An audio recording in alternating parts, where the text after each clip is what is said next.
Hello दोस्तों, मेरा नाम किसान लाड़े। चलिए तो दोस्तों जावास्क्रिप्ट ऑपरेटर को इजी वे में समझते हैं। ऑपरेटर का मतलब है कैलकुलेशन करने वाले सिंबल्स।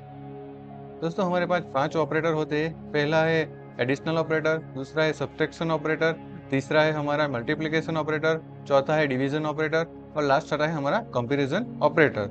इसका यूज करके हम कोई भी कैलकुलेशन इजीली बना सकते हैं और कोई भी लॉजिक इजीली सेट कर सकते हैं। चलो दोस्तों वन बाय वन देखते हैं बिना टाइम गवाए। दोस्तों हम एडिटर में आ गए। मैंने पहले से कोड लिख के रखा है ताकि हम टाइम बचा सके। तो पहले हम क्या करेंगे, तो यहाँ पे एक वेरिएबल बनाएंगे जिसका नाम दे देंगे नंबर 1 इज इक्वल टू, उसके अंदर वैल्यू दे देंगे 10। दूसरी बात दूसरा एक वेरिएबल बनाएंगे, उसका नाम दे देंगे नंबर 2, उसके अंदर हम 20 स्टोर कर देंगे।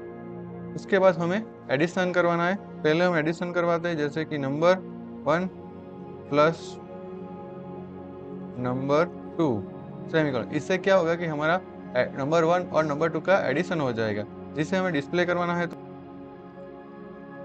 console.log, दोस्तों इसे हम दूसरे वेरिएबल में स्टोर करके आगे भी यूज कर सकते हैं, वो हम आगे देखेंगे। चलिए दोस्तों हम ब्राउजर में जाएंगे और चेक करेंगे। तो दोस्तों हम ब्राउजर में आ गए, पेज को रिलोड करेंगे। दोस्तों आप देख सकते हो हमारा टोटल आंसर 30 आ रहा है। चलिए दोस्तों इसे और रीडेबल बनाने के लिए कंसोल में हम स्टैटिक वैल्यू भी ऐड कर देते हैं ताकि आपको पता चले। ये हमारा कंसोल है। उसके बाद हम क्या करेंगे, यहाँ पे दूसरा एक कंसोल बना देंगे, console.log। लॉग के अंदर हमने वैल्यू जो पास की थी वो डायरेक्ट वैल्यू ही लिखेंगे जो वहाँ पे प्रिंट होगी, और यहाँ पे हम साइन कर देंगे। दोस्तों ये हमें स्ट्रिंग लिखनी है तो ये हमें डबल कोट या सिंगल कोट के अंदर लिखना पड़ेगा। और कंट्रोल एस से आप फाइल सेव करेंगे ब्राउजर में, एक बार फिर से चेक कर। दोस्तों हम ब्राउजर में आ गए, पेज को रिलोड करेंगे। दोस्तों आप देख सकते हो हमारा जो हमने स्टैटिक डेटा दिखाया था वो भी शो हो रहा है और साथ में आंसर भी शो हो रहा है, बट जो हमने दो अलग अलग कंसोल लिखे हैं तो वो अलग अलग लाइन में शो हो रहा है। चलिए दोस्तों उसे एक लाइन में प्रिंट करवाते हैं। तो फिर से एडिटर में आ गए। अभी हमें क्या करना है, कॉन्केनेट करना है, तो यहाँ पे प्लस साइन यूज करेंगे। उसके बाद जो हमने ये ऑपरेशन एडिशनल ऑपरेशन करवाया था उसे यहाँ पे पेस्ट कर देंगे, और जो नीचे का कंसोल है उसे हम निकाल देंगे और कंट्रोल एस से फाइल को सेव कर देंगे। दोस्तों हम ब्राउजर में गए, पेज को रिलोड करेंगे। दोस्तों आप देख सकते हो यहाँ दोनों चीजें प्रिंट हो गई। मीन्स के जो हमने कॉन्केनेट किया था वो वेरिएबल और स्ट्रिंग दोनों को स्ट्रिंग समझ के प्रिंट करवा दिया। चलिए दोस्तों इसका सॉल्यूशन करते हैं ताकि आपको पता चले। तो दोस्तों हम एडिटर में आ गए। तो हमें क्या करना पड़ेगा, हम यहाँ पे कॉन्केनेट करवा रहे थे तो यहाँ पे हम एक राउंड ब्रैकेट बना देना पड़ेगा। तो क्या करेगा, सबसे पहले ये राउंड ब्रैकेट के अंदर की वैल्यू एग्जीक्यूट करेगा, उसके बाद कॉन्केनेट करेगा और उसके बाद ये स्ट्रिंग प्रिंट कर देगा। चलिए दोस्तों उसे लाइव देख लेते हैं। तो रिलोड करते हैं। तो दोस्तों आप देख सकते हो हमारा आंसर प्रॉपर हो रहा है, मीन्स 10 प्लस 20 मीन्स टोटल 30 हो गए। दोस्तों इस तरह से हम एडिशनल ऑपरेशन करवा सकते हैं। दोस्तों अब हम देखेंगे सब्ट्रैक्शन। तो उसके लिए भी हम डायरेक्ट कंसोल का ही यूज करेंगे। console.log, लॉग के अंदर जो हमने वैल्यू दी थी वो भी स्ट्रिंग के अंदर सेम ले देंगे। सब्ट्रैक्शन है इसलिए माइनस आएगा, बट दोस्तों आपको पता है 10 में से 20 माइनस नहीं होता, मीन्स कि हमारी वैल्यू आंसर माइनस में जाएगा। चलिए दोस्तों वो भी पहले एक बार देख लेते हैं। Number 1 minus number 2। चलिए दोस्तों इसे कंसोल में देख लेते हैं। तो रिलोड करेंगे। दोस्तों आप देख सकते हो यहाँ पर हमारा -10 आंसर शो हो रहा है। चलिए दोस्तों इसे थोड़ा जूम करता हूँ।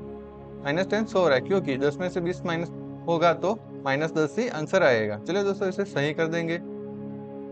तो दोस्तों हम यहाँ पे कर देंगे 20, ये हमारा स्टैटिक वैल्यू है, और यहाँ पे हम कर देंगे नंबर 2 और यहाँ पे हम कर देंगे नंबर 1। दोस्तों फिर से एक बार पेज को रिलोड करेंगे। तो दोस्तों देख सकते हो हमारा आंसर 10 प्रॉपर शो हो रहा है। हमने आगे 20 कर दिया और पीछे 10 कर दिया, तो हमारा रिमेनिंग आंसर 10 बच। उसके बाद हम देखेंगे मल्टीप्लिकेशन ऑपरेटर। हम एडिटर में आएंगे, फिर से लिखेंगे console.log। लॉग के अंदर सिमिलरली वैल्यू पास कर देंगे, अभी भी 20 मल्टीप्लाई बाई 10 कर देंगे। उसके बाद यहाँ पे हमें मल्टीप्लाई सिंबल लिखना पड़ेगा क्योंकि मल्टीप्लिकेशन है। उसके बाद यहाँ पे प्लस साइन कॉन्केटेशन के लिए यहाँ पे स्क्वायर ब्रैकेट करेंगे, यहाँ पे लिखेंगे नंबर 2 क्योंकि हमने आगे 20 लिखा था, multiply by number 1। Control S से फाइल को सेव करते हैं और ब्राउजर में चेक करते हैं। दोस्तों हम ब्राउजर में आ गए, पेज को रिलोड करेंगे। तो दोस्तों आप देख सकते हो हमारा आंसर सही आ रहा है मीन्स के 20 मल्टीप्लाई बाई 10, तो 200 हमारा आंसर प्रॉपर है दोस्तों। चलिए दोस्तों अब डिवीजन को भी देख लेते हैं। दोस्तों यहाँ पे हम सेमीकोलन करें ना करें उससे कोई फर्क नहीं पड़ता। अब हम लिखेंगे console.log और उसके बाद जो हमने फिक्स हमारे है वो मीन्स हमारी जो स्टैटिक वैल्यू है वो यहाँ पे लिख देंगे। उसके बाद यहाँ पे कॉन्टिनेट करेंगे और स्क्वायर ब्रैकेट के अंदर यहाँ पे लिखेंगे नंबर 2 डिवाइड बाय नंबर 1 और कंट्रोल एस से फाइल को सेव कर लेते हैं। फाइल को रीलोड करते हैं। दोस्तों आप देख सकते हो हमारा आंसर सही आ रहा है। 20 मल्टीप्लाई बाई 10 आंसर इज 2। तो हमारा ये दो ऑपरेटर, पहला एडिशनल, दूसरा था सब्ट्रैक्शन, तीसरा था मल्टीप्लिकेशन और चौथा था डिवीजन, ये हमारे अरिथमेटिक ऑपरेटर है। उसके बाद देखेंगे हम कंपैरिजन ऑपरेटर और यहाँ पे मैं साइन को चेंज कर देता हूँ। यहाँ पे मैं ग्रेटर देन साइन कर दूंगा, यहाँ पे भी ग्रेटर देन और कंट्रोल एस से फाइल को सेव करूंगा। करें दोस्तों आप देख सकते हो अभी हमारा आंसर ट्रू आ रहा है, मीन्स के 10 से 20 बड़ा है, इसलिए इसका आंसर ट्रू हमें हो रहा है। इस तरह से हम कंपैरिजन भी करवा सकते हैं, ग्रेटर देन, लेस देन, और दूसरा एक इक्वल आता है वो भी हम करवा सकते हैं, इक्वल नॉट इक्वल, वो दोनों को भी मैं आपको यहाँ पे दिखा देता हूँ। और दो कंपैरिजन ऑपरेटर देख लेते हैं फटाफट से।